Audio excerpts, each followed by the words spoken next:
நெல்லையில் பிரபல NSK பிரியாணி கடையில் காவலர் ஆர்டர் செய்த தந்தூரி சிக்கனில் துர்நாற்றம் வீசிய சம்பவம் அதிர்ச்சியை ஏற்படுத்தியுள்ளது. இதுகுறித்து உரிமையாளரிடம் தொலைபேசியில் காவலர் கேட்டபோது 2 நாட்கள் முன்பு தயார் செய்த சிக்கனை பரிமாறியதாக ஊழியர் பதிலளித்த ஆடியோ வெளியாகி பரபரப்பை ஏற்படுத்தியுள்ளது. நான் போட்டோ பிடிச்சி வச்சிருக்கிறேன், நம்ம சாப்பிட்டு இருக்கு கையில இருக்கு. அவங்க செக் பண்ணிட்டு அவங்க ஒத்துக்கிட்டாங்களா உங்க ஆளுக்களே? அப்படியா? உங்க ஆளுக்கு யார்கிட்ட கொடுக்கணும்? நான் இருக்காரு, கொடுக்கவா? கொடுங்க. என்னங்க என்ன பிரச்சனை? காக்கா மாமா காக்கா அந்த இது மாதிரி சாப்பிட்டாப்புல தந்தூரி சும்மாடு வரும் சொல்கிறாப்புல. தந்தூரி சரி, என்ன கிலோ கோழி? இது வந்து முந்தானல் வச்சிருக்காக்கா.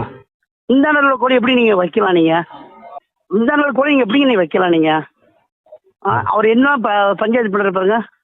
அது ரிட்டர்ன் எடுத்துட்டீங்கல்ல, சாப்பிடல அவங்க.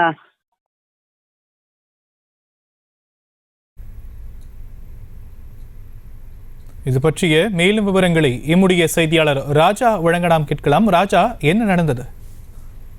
ஷியாம், தமிழகம் முழுவதும் விடுமுறை நாட்கள் தொடங்கியுள்ள நிலையில் குடும்பத்தினருடன் சுற்றுலா செல்லும் நபர்கள் பலர் உணவு விடுதிகள் மற்றும் ஹோட்டல்களே உணவுகளை சாப்பிட்டு வருகின்றனர். நெல்லை மாவட்டம் மூந்தடுப்பு பகுதியைச் சேர்ந்தவர் சுவாமிநாதன். இவர் தனது குடும்பத்தினருடன் நெல்லை அரசு மருத்துவக் கல்லூரி மருத்துவமனை அருகே அமைந்திருக்கும் நெல்லையின் பிரபல அசைவ உணவகமான NSK பிரியாணி கடையில் உணவு சாப்பிட சென்றுள்ளார். குடும்பத்தினர் அனைவரும் பிரியாணி ஆர்டர் செய்த நிலையில் அனைத்து வகை அசைவ தந்தூரி உணவுகளை ஆர்டர் செய்யப்பட்டுள்ளது. இதில் இருந்த தந்தூரி சிக்கன் கடுமையான துர்நாற்றம் வீசியுள்ளது.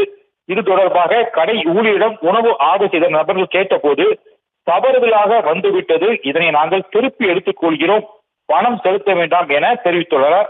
ஆனால் சுவாமிநாதன் கடைக்காரிடம் இந்த உணவை சாப்பிட்டு இருந்தால் என்ன ஆயிருக்கும், இதுபோல் எத்தனை நபர்களுக்கு துர்நாற்றம் வீசி பொருட்களை கொடுத்திருப்பீர்கள் என கேள்வி கேட்டதும் கடையின் உரிமையாளருக்கு போன் செய்து புகார் செய்துள்ளார். அப்போது கடை உரிமையாளரிடம் உணவு ஆர்டர் செய்த நபர் பல்வேறு கேள்விகள் எழுப்பிய நிலையில் கடையின் உரிமையாளர் ஊழியரிடம் தொலைபேசியை கொடுக்க சொல்லி பேசியிருக்கிறார். அப்போது கடையின் உரிமையாளரிடம் ஊழியர் அளித்த அதிர்ச்சி தகவல் வெளியாகியுள்ளது. 2 நாட்களுக்கு முன்னால் தயார் செய்த சிக்கனை கொடுத்ததாக பதில் அளித்திருக்கிறார். இந்த ஆடியோ தற்போது சமூக வலைதளங்களில் பரவி இருக்கிறது. இதுபோன்ற வேளையில் கெட்டுப்போன பொருட்களை கடையில் வைத்திருந்து கடை உரிமையாளர்கள் விற்பனை செய்து வருவது பொதுமக்களிடையே அதிர்ச்சி ஏற்படுத்தி இருக்கிறது. கெட்டுப்போன பொருள் என தொலைபேசியில் புகார் அளித்தும் நெல்லை மாவட்ட உணவு பாதுகாப்பு துறை அதிகாரிகள் நடவடிக்கை எடுக்காத சம்பவம் பெரும் அதிர்ச்சியை ஏற்படுத்தியிருக்கிறது நெல்லை மாவட்டத்தில்.